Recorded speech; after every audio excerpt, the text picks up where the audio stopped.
Wel, helo a croeso bynawn yma ato fi Ffion. Dwi'n gweithio i gwmni cyhoeddi atebol. A dwi'n falch iawn o gael cwmni un o'n awduron ni pnawn yma, Eludur Jones. Ac yn mwy falch byth i gallu dweud llongyfarchiadau mawr, Eludur. Da ni newydd glywed ar y seremoni ar Radio Cymru dros amser cinio heddiw. Mae ti a dy lyfr, Yr Horwth, ydy enillydd cyntaf erioed gwobr plant a phobl ifanc llyfr y flwyddyn, sy'n dipyn o fraint. Sut ti'n teimlo? Neithom sydd y mewn, dwi'n meddwl tanu'r tlws gyrraedd. Dyna dwi'n disgwyl amdano fo. Do'n i'm yn disgwyl ennill o gwbl. Rhwng genod gwych a Merched Medrus a llyfr adar mawr o plant, o'n i'n meddwl bod y gystadleuaeth yn ffyrnig go iawn tro yma. A'r flwyddyn gyntaf yma hefyd. Yn fraint anhygol i ennill y wobr. Surprise llwyr. Ond dwi'n ddiolchgar iawn i'r beirniaid am wneud. Ac mae'n meddwl dipyn i fi dweud gwir, achos dwi wedi trio bod yn sgwennwr ers chydig o flynyddoedd. Felly dyma'r tro cyntaf i ennill unrhyw beth am fy sgwennu. Felly dwi'n ddiolchgar iawn. A ddim cweit di sydd yn mewn. Wel, da ni fel gwasg yn hynod falch o ddylwriant di. A dyma'r tro cyntaf erioed i ni fel gwasg gael bod ar rhestr fer llyfr y flwyddyn hefyd. Ac yn amlwg y gwobr newydd plant a phobl ifanc yma. Ti eisiau dangos y llyfr? Mi wnawn ni ddangos y llyfr i bawb, dyma fo. Na ni. Os ydych chi ddim wedi gweld o blaen. Ie, dwi'n gobeithio bod chi wedi weld o blaen. Os ydych chi ddim, dyma fo, chwedlau Copa Coch, Yr Horwth. A'i glawr dyniadol iawn, a mae'n eitha cool ar y cefn hefyd, achos mae'n rhyw fath o shiny dydy. Mae'n dextri fel edrych fo. Doro bach o gefndir llyfr i ni, o lle ddoth y syniad yma, dydy sgwennu stori fel hyn, dydy ddim yn rhywbeth sy'n digwydd dros nos, dydy fyny fo'r stori a'r cymeriadau a bob dim sy'n digwydd. Doro bach o gefndir i ni, os wneud i, please. Nes i sgwennu nofel yn 2014-15, sydd ddim wedi gyhoeddi eto, nofel i oedolion ffantasi o'r enw Ffrwyth y Diwia. Nes i sgwennu drafft, a wedyn ges i'n sydyn lot o waith teledu, a wedyn oedd rhaid i fi roed hwnna ar y silff. Mae'r Horwth wedi leoli yn yr un byd, a felly mi oedd gen i ryw syniadau am y byd na'n berwi yn fy mhenni dros gyfnod o flynyddoedd. Just cael syniadau yn y gawod, neu cael brecwast neu bynnag. A wedyn, o'n i di gwneud ffrindiau mewn ffordd efo Hiwaron o bellter, oedd ni'n edmygu'n gwaith yn gilydd. Ond yn sydyn reit, dyma ni'n symud i Gaerdydd a penderfynu, os dwi'n gweithio fy Hiw rwan, na i byth wneud. Felly nath ni gynnig ambell i syniad i atebol, a un oedd nhw oedd just cyfres ffantasi wedi lleoli yn y byd yma. Ond ddigon ffodus, nath atebol gytuno i gyhoeddi. Wedyn, nath o ran dod i fyny efo'r stori Yr Horwth, dim byd special, eistedd mewn siopa coffi am bnawnia ar y tro. Taro mhenni yn erbyn y wal yn erbyn dod i mwyn dod i fyny efo'r cymeriadau yma. Dim byd, dim stori fawr o eureka moments na byd felly, just lot o waith calad, sef be di sgwennu mewn gwirionedd. Yn sicr, os ti'n gallu trio crynhoi, eich bod yna bobl sy'n heb ddarllen y nofel yn gwrando ar ni heddiw, os ti'n crynhoi be ydy'r stori chi, sut fath o lyfr ydi o? Mae'n stori ffantasi reit syml mewn ffordd am griw o gymeriadau yn mynd i hela Bwystfil. Yr un math o beth, deu gwir, chi'n gael yn The Hobbit gan J.R.R. Tolkien, neu unrhyw nifer o lyfrau tebyg. Ond dron y gymffon efo Yr Horwth, a diw'n ddim yn sbwylu pella, achos mae'n hyn yn cael ei ddasgalu yn y benod gyntaf. Ond ar ôl trechu'r Bwystfil, mae'r cymeriadau yn penderfynu aros ar y mynydd, mae Copa Coch lle oedd yn byw, a gwneud i cartra yna, a wedyn dros y gyfres, fydden nhw'n dilyn yr un cymeriadau wrth nhw'n droi'r mynydd yma yng nghanol y tir gwyllt lle mwyn i gartra a gweld i pentre nhw. Pentre'r Copa Coch yn datblygu o lyfr i lyfr. A mae hwnna'n syniad sydd wedi dod o gemau fideo, gemau fatha Minecraft neu Civilization neu Age of Empires, o weld rhywbeth da chi'n greu yn datblygu dros amser. Felly, o dyna, dweud y gwir, lle mae'r prif syniad yn dod ar gyfer hwn. Felly gobeithio fydd hwnna'n denu pobl i ddarllen nhw. Ac yn sicr, mae yna gymeriadau difyr a diddorol iawn yma. Dwi'n siŵr bod fi wedi darllen ar ôl bod chdi wedi dweud bod yna chydig bach o chdi dy hun yn lot o'r cymeriadau. Ydy hynna wir? Yndi. Mae Sara, prif gymeriad mewn ffordd, swn i'n dweud. Mae'n vegan. Dwi wedi bod yn vegan ers cwpl o flynyddoedd, a dwi wedi gweld cymeriad vegan mewn llyfr ffantasi o blaen. Hetty, wedyn, yn eithriadol o gry, dwi ddim yn gry o gwbl, ond mae hefyd yn ddiog iawn, a dwi'n gallu bod yn ddiog ar brydiau. Pietro, y mynach, sy'n wrth i fod efo antur a teithio, hefyd wrth i fod efo llyfrau, sy'n sicr yn rhywbeth yn gyffredin i fi, a wedyn Nad, wedyn, y consiriwr, dydy jokes o ddim wastad yn glanio.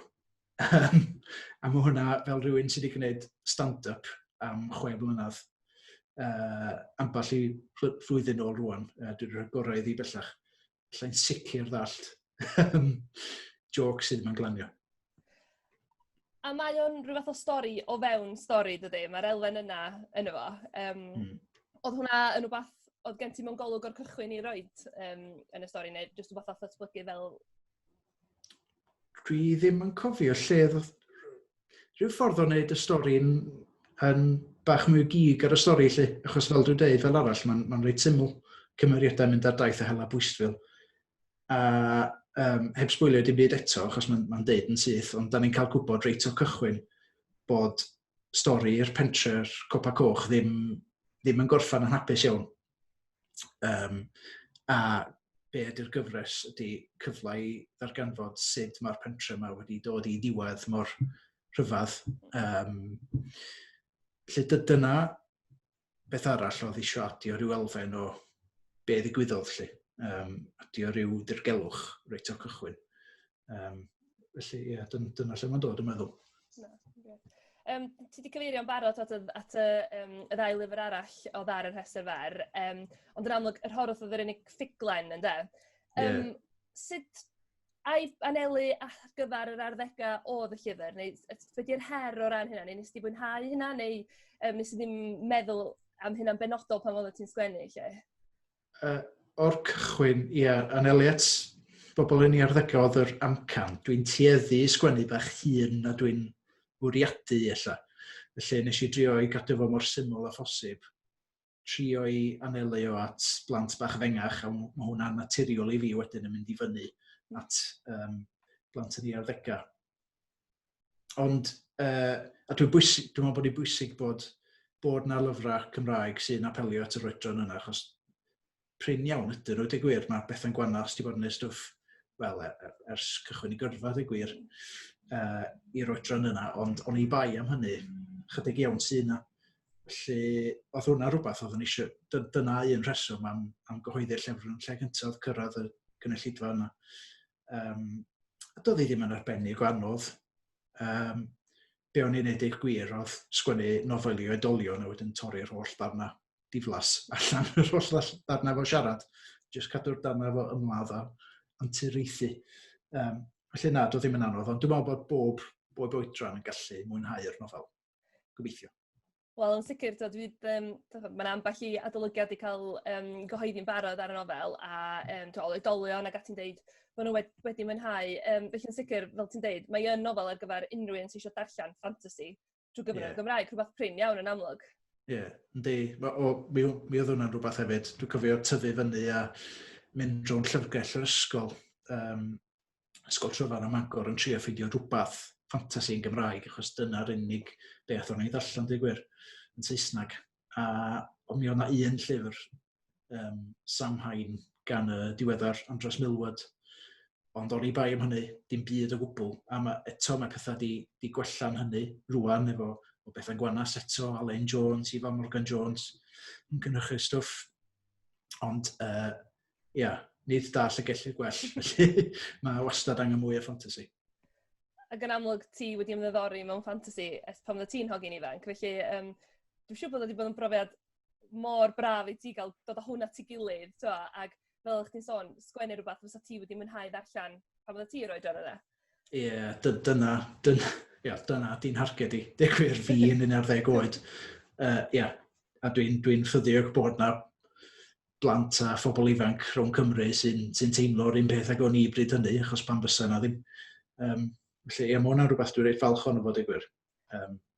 Dod ar y genre yma yn gwneud o'n amlycach ac yn sicr ar ôl y wobr yma. Gobeithio fydd hwnna'n cymryd cam i'r cyfeiriad yna hefyd.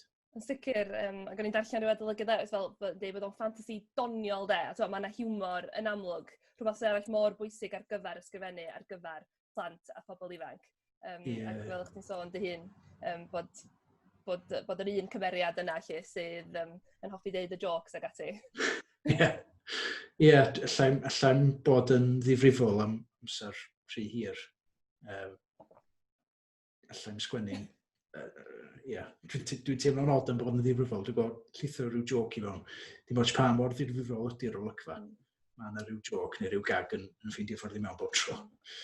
A mae pawb sydd wedi ddarllen yn amlwg, da ni Hilaron sydd wedi gweithio ar y darluniau ac mae yna fap a bob dim tu mewn a eto yr gamoliaeth ydy bod hynny'n ychwanegu yn enwedig y map at y stori achos dwi'n gwybod lot o bobl yn sôn pam ti'n darllen o beth byd ffantasi allu bod chi eisiau dychmygu fod y hun. Ond yn sicr yn y cyd-destun yma, mae yna ganmol mawr wedi bod i'r darluniau sy'n cyd-fynd efo'r stori hefyd. Oes. Mae Huw, mae di ychwanegu mwy at y llyfr na gallu fydd pobl yn dallt.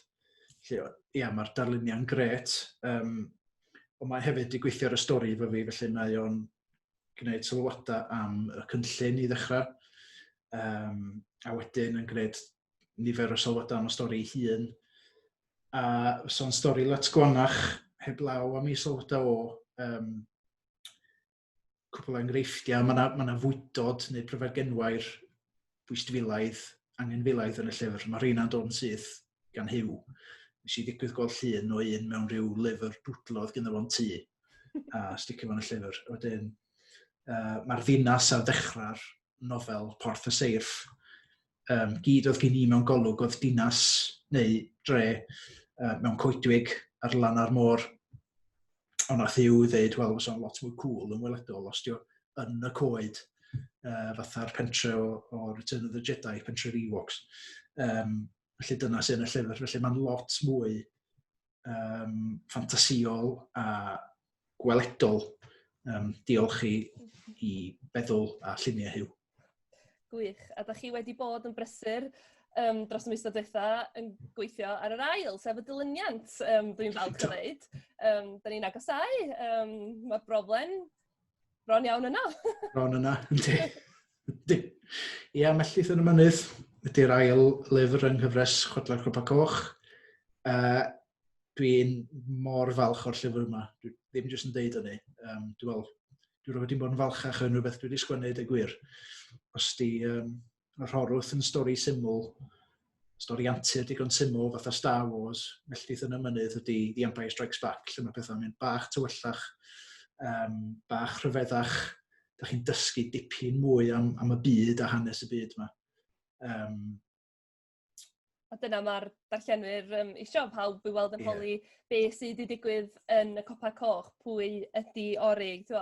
Ydy'r gobeithio bod y nesaf mol eisiau darllen yn fwy brawychus ac yn fwy tywyll, a mae'n swnio fatha bod nhw'n mynd i gael be maen nhw eisiau. Yndyn, gobeithio. Dwi ddim yn mynd i ddasgelu bob dim ar unwaith mewn un llyfr, so na wirion. Ond na, os da chi wedi darllen yr Horwth, fydd gyda chi rhyw fras syniad lle mae pethau'n mynd. Maen nhw wedi sefydlu hunan ar y mynydd, ond dim i sbwylio dim byd, ond mae'r lle'n llawn ysbrydion.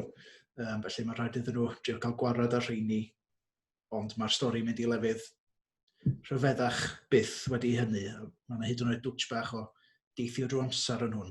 A drwy hynny, da chi'n cael dysgu mwy am hanes y byd yma. Dwi'n wir yn edrych mlaen at bobl darllen llyfr. A mae dwi'n meddwl bod allan gobeithio diwedd Hydref. Ie, yn barod ar gyfer yr holl lyfrau bydd pobl eisiau prynu ar gyfer y Dolig. Ond i ni gyfnod yn ôl cyn gorffan at yr Horwth ac y pobl sy'n heb ddarllen o, cyn i'r nesaf ddod allan, Hydref, Tachwedd, mae yna fodd gwahanol i ddarllen o, yn does y lyfr, achos mi wyt ti wedi bod yn brysur yn ystod y cyfnod clo yma yn recordio fersiwn llafar o'r Horwth. Do, mi oedd hwnna'n rhywbeth dwi wedi bod eisiau gwneud ers cyhoeddi'r llyfr, dweud gwir, ond hwnna oedd y cyfle perffaith i wneud. Do'n i ddim cweit yn dall pan mor anodd fysa recordio fersiwn sain. Oedd jyst fi yn ystafell spa dro fanna, dan gwilt, am 10 wythnos, cwpl oria bob wythnos yn recordio, wedyn diwrnod o lygu. Trio cael y lleisiau yn iawn i'r cymeriadau, a mae yna un neu ddau o leisiau reit debyg yn y llyfr. Allai wneud yn well tro nesaf. Ond na, mi oedd lot o hwyl, lot o waith. Fel rhywun sy'n gwrando ar lot o bodlediadau felly hun. O'n i fod bod o'n rhywbeth oedd yn bwysig i wneud. A felly, ia, gobeithio yn dilyn y wobr fyna fwy yn gwrando ar hwnna fyd, os nad jyst i chwerthu yn arfer lleisiau gwirio ni.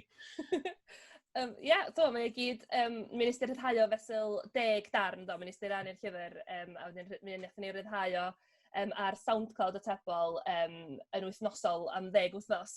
Lle mae'r amser ma'n mynd. Ac mae ar gael i wrando am ddim, sy'n wych o beth hefyd. So, gwrandewch, a wedyn, os da chi'n mwynhau o, yn amlwg, cewch allan i brynu copi o'r Horwth, sef llyfr buddigol, llyfr y flwyddyn, categori plant a phobl ifanc, 2020. Nid os ti'n cyfewn, da ni'n edrych ymlaen i dweldi efo'r tlws. Diolch yn fawr, na i adael i bawb bob pryd yn cyrraedd. Ond na, llongyfarchiadau mawr lydyr, fel o'n i'n sôn ar y cychwyn, da ni wedi gwirioni, dwi'n gwybod bod ti wedi gwirioni, a da ni'n falch iawn o bod yr Horwth yn cael gydnabyddiaeth, da ni'n meddwl bod o'n ei heiddi yn sicr. Ac siŵr fysa dilynwch atebol ar Twitter, dilynwch y lydyr ar Twitter, a mae gawn ni weld llun ohono fo efo'r tlws, ac edrych ymlaen i'r holl snippets bach ar cyhoeddiadau am y llyfr newydd cyn iddo fo gael ei gyhoeddi diwedd y flwyddyn. Diolch am y sgwrs, lydyr. Diolch yn fawr. Croeso. Tara. Tara.